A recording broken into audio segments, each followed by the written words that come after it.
What's up everybody, and welcome back to another Undecember video. Today we'll be going over the patch note for April 27th. So as you can see, this is a rather long update. It will be 50 pages long, so I'll only go over the stuff that I find the most important, but there will obviously be a link to this page in the description down below so you can go check it for yourself. So first and foremost, Canada will now be implemented into the game. This means that we will get 18 new stages and it will be 9 different themes. This means that we will now get 6 new bosses and 40 new normal monsters.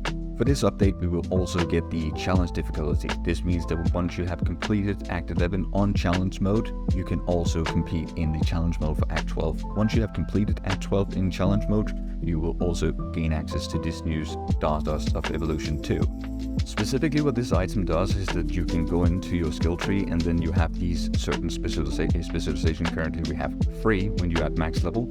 You can now go into specialization number 2 and you will now have an additional skill that you can use in this tier. I think you will get about 2 of these. This is what we got for challenge number 11. However, they don't actually specify how many we will get, so that's a little bit interesting.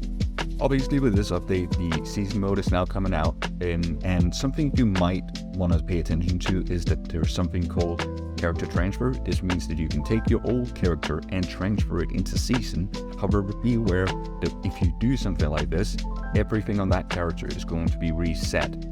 So it's not recommended. This is only something that you would do once you get to the absolute cap of how many characters you can have in your account, and then you can take like some character that you don't really mind, and you can just reset that instead of deleting it. With this new update, if you go through the episode or if you go through the Chaos Dungeons, you will now be introduced to stage event. There's a few different stage events, so I'll go over each one of them right now. So the very first one is this Red Moon Domain, and what you do in this one is that you just defeat a bunch of monsters, you get a bunch of buffs in there, and you have to destroy some totems that are set on the map in order to spawn these monsters. On a set timer, you will then be forced to exit this domain. Then there will also be introduced a new stage called Altar of Blessing. This is when you interact with a certain altar inside that Chaos Dungeon. Then for the next 60 seconds, you will have this realm rift appear behind you, and if you interact with this realm rift, you will then have to compete against a bunch of monsters, and these monsters will drop a lot of light of life, which is what you use to upgrade your avatar. Then there will also be something called the Chaotic Realm. So it's very hard to actually imagine how these events is going to occur. This seems to be some sort of portal that you can now gain access to, and it will get you access to one of the different zones, and all depending on which zone that you'll be fighting in, you will gain a large drop to charms of that specific zone. Then there's the Serpent Statue, and this is some random statue that can spawn inside your Chaos Dungeon, and they could spawn up to 5. The more that spawns, the better, and if you manage to destroy all of these statues, then you will actually have a chance of spawning some special bosses. So that's going to be very interesting to see how that's going to work out.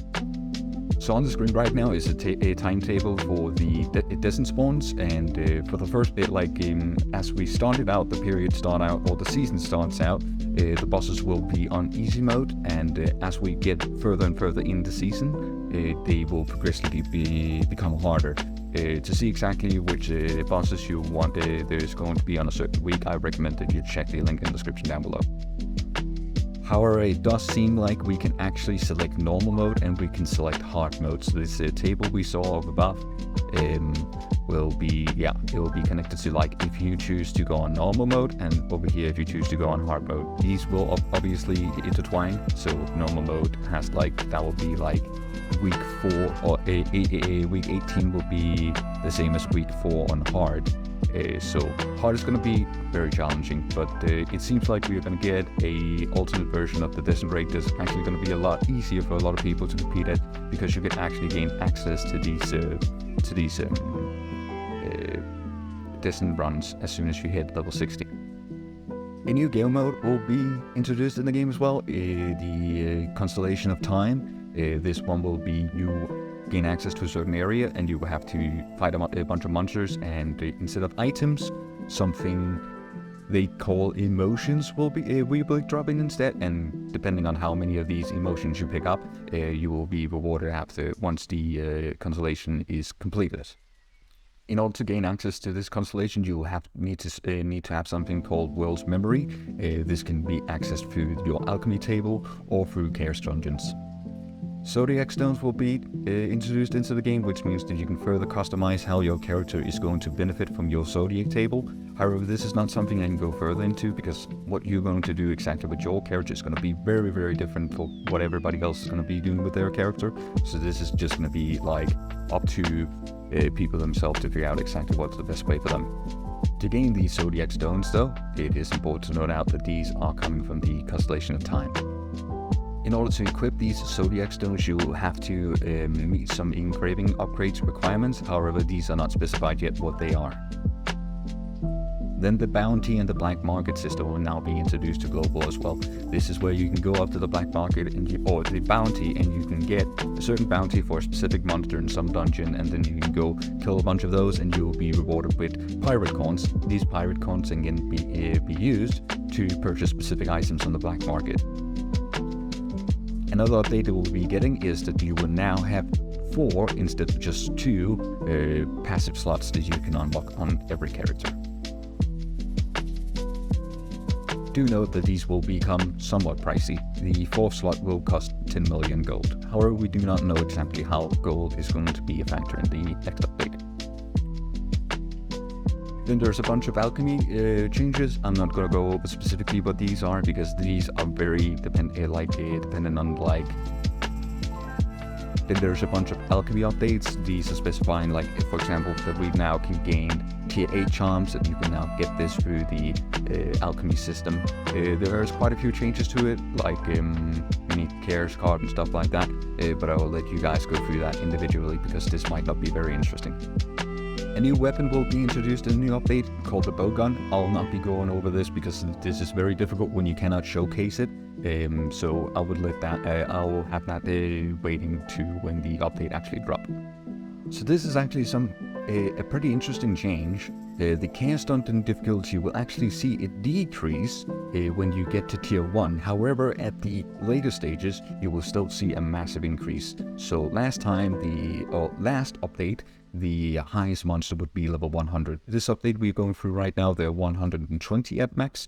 However, at the next update, or the one we get tomorrow, they will be level 145 at the highest level.